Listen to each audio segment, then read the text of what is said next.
بسم الله الرحمن الرحيم الحمد لله رب العالمين والصلاة والسلام على رسول الله صلى الله عليه وسلم الدرس الثاني ሁለተኛ ትምህርት ወደ መጨረሻው ላይ ነን ማለት ነው። ክፍል 6 ምን ቀጥሎ ይሆናል ማለት ነው። ታቆምንበት።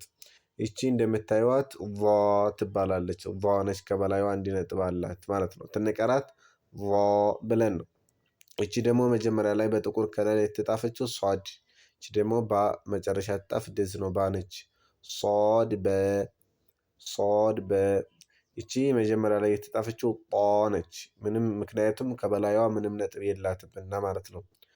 ጦ ይቺና ይቺ አንድ ናቸው። ይቺም ባነች ማለት ነው። እዚህ ጋር ያለችው ባ እዚህ ጋር ትመሳሰላለች። ምን ብለን ነው የምንቀራት? ጦበ ይቺ ደግሞ ቧር ነች። ይቺ ዷድ ይቺ ደግሞ አሊፍ ነች ማለት ነው። ያቺ ደመቅ ባለ ጥቁር የተጻፈችው ማለት ነው። ስለዚህ በአንዲት እናነበው ቦድ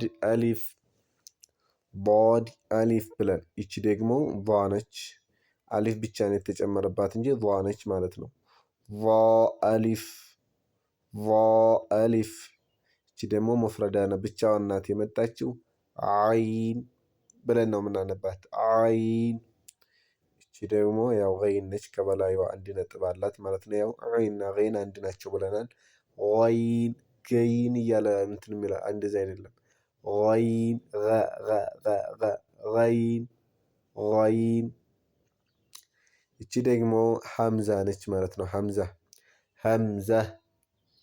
ሐምዛ ያት እንደዚህ ነው አጣጣፏ ማለት ነው። ብቻዋን ነው ይቺ የመጣችው ማለት ነው። ይቺ ደግሞ አይን ነች። ያት ይቺ አይን ነች ማለት ነው። ይቺ ደግሞ ከበላይዋ አንድ ነጥብ ያላት ማናት? ዛ ነች ማለት ነው። ክናነበው አይን ዛል አንልም፣ ወይ ደግሞ ዘይን አንልም። ዛ ብቻ ነው የምንለው። እሺ አይን ዘ።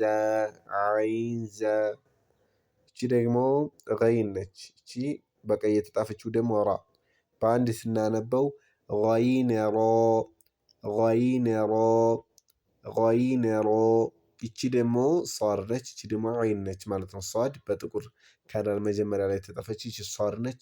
ይቺ ደግሞ አይን ናት ማለት ነው። በአንድ ስናነበው እንዴት አድርገን ነው የምናነበው? ሶድ አይን። አይን እንግዲህ መጨረሻ ላይ ስትጣፍ በዚህ ቅርጽ ነው የምትመጣው ማለት ነው።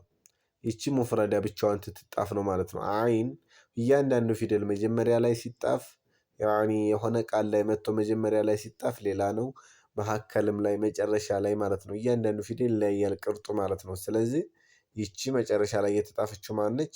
አይን ነች ማለት ነው። ሶድ አይን። ይቺ ደግሞ ዷር ነች፣ ከበላይ አንድ ነጥብ አላት። ዷድ። ይቺ ደግሞ ገይን ነች ማለት ነው። ገይንም መጨረሻ ላይ ስትጣፍ በዚህ ቅርጽ ነው ማለት ነው የምትጣፍ። ስለዚህ ስንቀራው ምን ብለን ነው የምንቀራው? ቦድ ገይን። አይዋ። ይቺ ደግሞ ሰማያዊ ከለሯ ባነች፣ አይን ናት። አይዋ አይን መሀከል መታ ስትጣፍ ይኸው በዚህ ቅርጽ ነው የምትሆነው ማለት ነው። መሀከል ላይ ስትሆን አይን። በአንድ ስናነበው በአይን። ይቺ ደግሞ መጨረሻ ያለችው ዳል ነች። በአይን ዳል። ይቺ ደግሞ ታ። አያቸዋ በጥቁር ከለር የተጻፈች። ይቺ ደግሞ ገይን ነች። ተገይን። ይቺ ደግሞ ከበላዩ አንድ ነጥብ ያላት ማነች? ዛል ነች። ከዛ የሚለያት ይቺ ተስሯ ቆለፍ ያለች ነች። ተገይንዘል።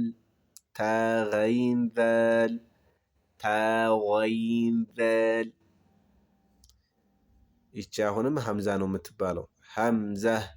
ይቺም ሐምዛ ነው የምትባለው። እንግዲህ ይቺ ሐምዛ ተመልከቱ፣ ሶስት ፊደላት ላይ ትጣፋለች ማለት ነው። ሐምዛ በደንብ አድርጋችሁ ያዙ።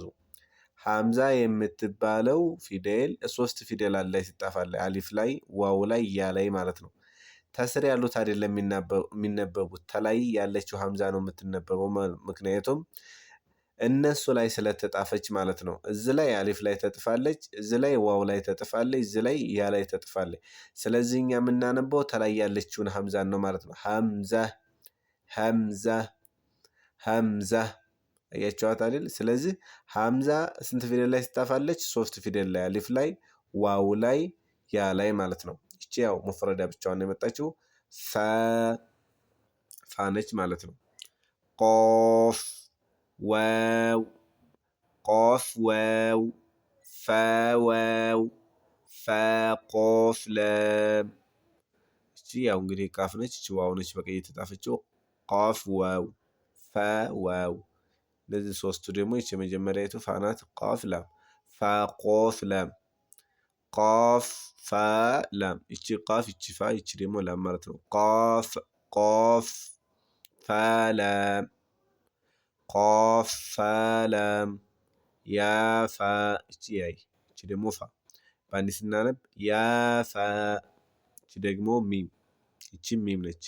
ብዙ አይነት ሚም አሉ ማለት ነው ቅርጣቸው ሚም ሚም እቺ ደግሞ ሐ ነች ሰማያዊ ከረኗ ማለት ነው። ይቺኛይቱ ሚም ነች። ሚም መጨረሻ ጣፍ ተኋላም አሳልፈናል። በዚህ ቅርጽ ነው የምትሆነው ሐሚም እቺ ደግሞ ላም ነች እዚህ ድረስ ማለት ነው። እዚህ ድረስ ላም እቺ ደግሞ ሚም ለሚም ለሚም እቺ ደግሞ ታ ነች በጥቁር ከለር የተጻፈችው ማለት ነው።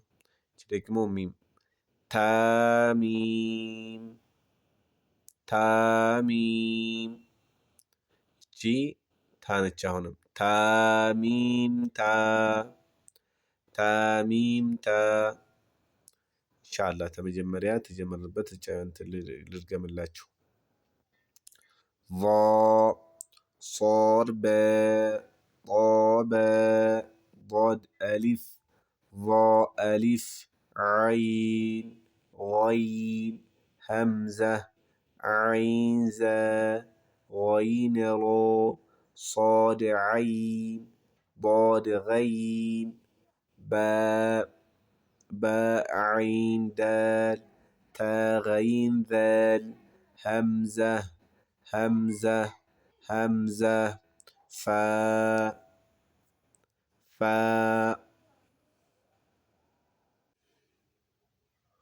قاف قاف واو قاف واو فا واو فا قاف لام قاف فا لام يا فا ميم ميم حاميم لام ميم تاميم تا عفوا ታሚም ታሚም ታ ይሄን ይመስላል። ኢንሻአላህ አስተያየት ታላችሁ ኮሜንት ታላችሁ ጣፍ ጣፍ አድርጉ ማለት ነው። ኢንሻአላህ ባረከላሁ ፊኩም ኢላ ሊቃኢን አኸር